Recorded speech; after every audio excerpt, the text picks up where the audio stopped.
अष्टविनायकांपैकी हा एकमेव असा गणपती आहे जो डोंगरात एका गुहेत आहे. या गणपतीचं नाव आहे लेण्याद्रीचा श्री गिरिजात्मज. देवी पार्वतीनं या डोंगरात 12 वर्ष तपश्चर्या केली. तेव्हा भाद्रपद शुद्ध चतुर्थीला श्री गणेश प्रकट झाले. गिरिजेचा म्हणजे पार्वतीचा, आत्मज म्हणजे पुत्र, म्हणून या गणपतीला गिरिजात्मज हे नाव मिळालं. पुणे जिल्ह्यात जुन्नर तालुक्यात गोळेगावमध्ये कुकडी नदीच्या तीरावर लेण्याद्री हे गाव वसलेलं आहे.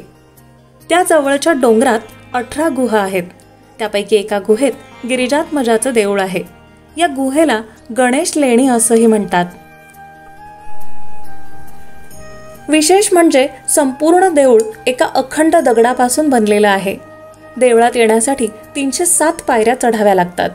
या ठिकाणी खांब, कमानी, मंडप काहीही नसून 57 फूट लांब आणि 52 फूट रुंद अशी गुहा हेच मंदिर आहे.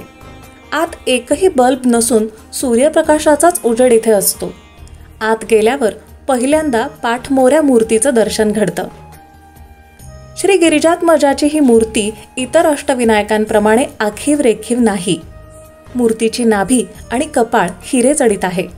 आजूबाजूला शिवशंकर आणि हनुमान आहेत. मंदिर दगडातून कोरून तयार केलेलं असल्यानं प्रदक्षिणा घालता येत नाहीत. मंदिरासमोर असणारी पाण्याची कुंड वर्षभर भरलेली असतात, हेही विशेष.